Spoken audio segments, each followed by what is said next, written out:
The playoffs are here, and you can predict the action all the way to the finals with FanDuel Predicts. Predict the spread, the total points, and even the game-winning moments that make the playoffs. Sign up and get a $25 bonus with FanDuel Predicts. Offered by FanDuel Prediction Markets, LLC, a registered futures commission merchant. 18-plus bonus is non-withdrawable and expires 7 days after receipt. Trading derivatives involves significant risk and may not be suitable for all investors. Manage your activity with their consumer protection tools. Restrictions apply. See terms at FanDuel.com/predicts/bonus-offer-terms. Katz and Cosby, entertaining and informative On the Red Apple Podcast Network. Let's go to former Deputy National Security Advisor under President Trump, KT McFarland. KT, where do you think things are headed? Because we're hearing these messages. Iran just came out recently and said, essentially, we're not going to be humiliated. We're going to fight back. They were responding to the fact that we took self-defensive strikes yesterday. There were IRGC boats that were laying mines in the Strait of Hormuz. We took them out, and now Iran is saying we're going to retaliate. So it's really difficult to figure where this is going. I think it's difficult for everybody to figure out where this is going. But let's take it. The bigger reality is that President Trump has to solve this summer.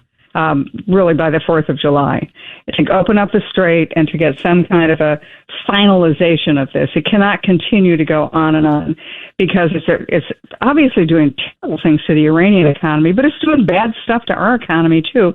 And I hate to see President Trump lose the midterms and then we have a repeat of what we had during his first term, where for 2 years it's impeach, impeach, impeach, impeach, and he won't be able to finish his agenda. So I hope that there's a solution here. And as President Trump keeps saying, no nukes, no nukes, no nukes.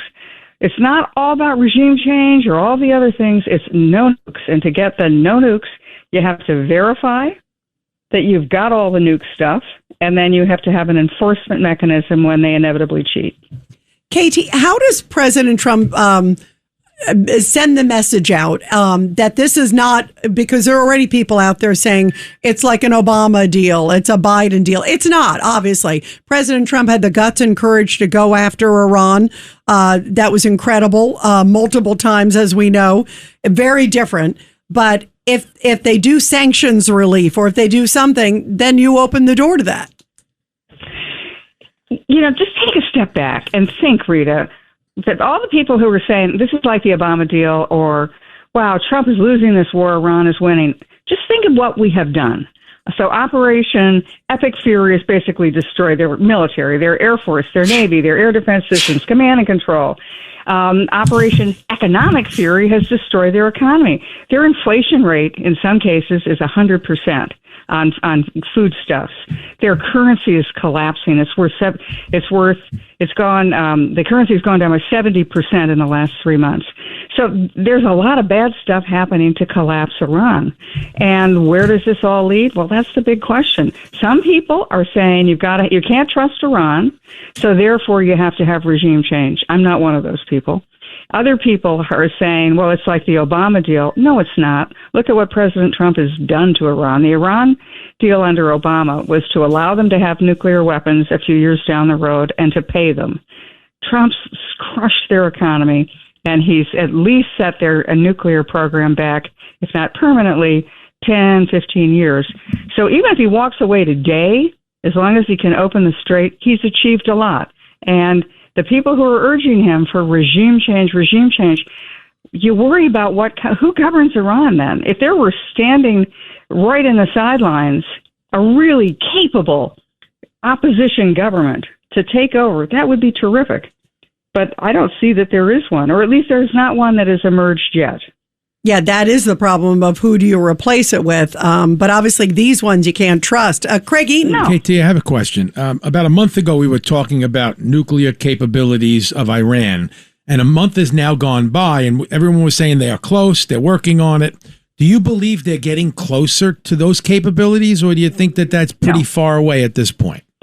I think they were very close, and I would say there were a couple of the people who were head of the UN Watchdog Commission. David Albright is one I listen to a lot, and he's no big Trump fan.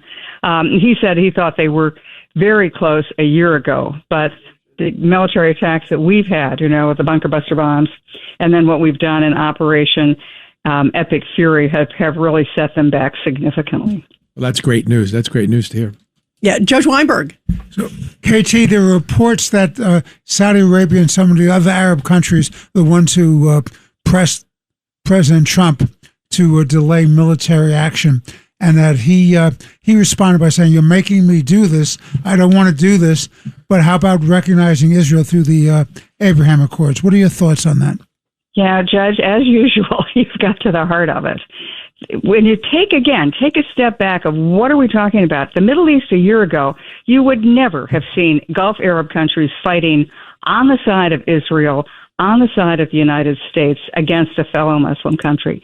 They would have, at best, sat it out. But now they're fighting with the United States economically and militarily with the United States.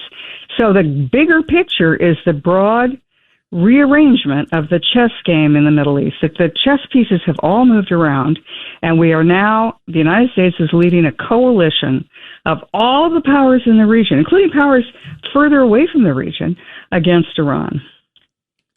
Well, KT McFarland, this is going to be an interesting next week or two or three. We'll see.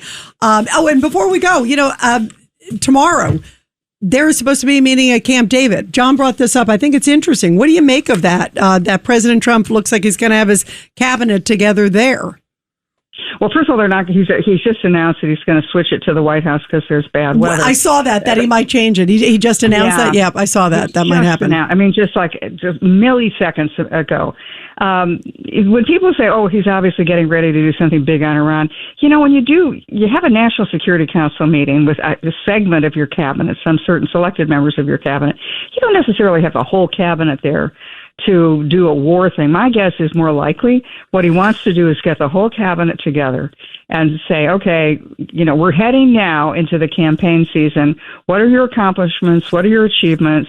Here's what I need from you. Here's what I want you to say. Let's all be on the same sheet as we're talking about the achievements of the administration. So I don't see it as a like a war council as much as get everybody in the same room together. All right. Well, KT, thank you. KT, and keep us informed. Thank you. Thank you so much. Thank you.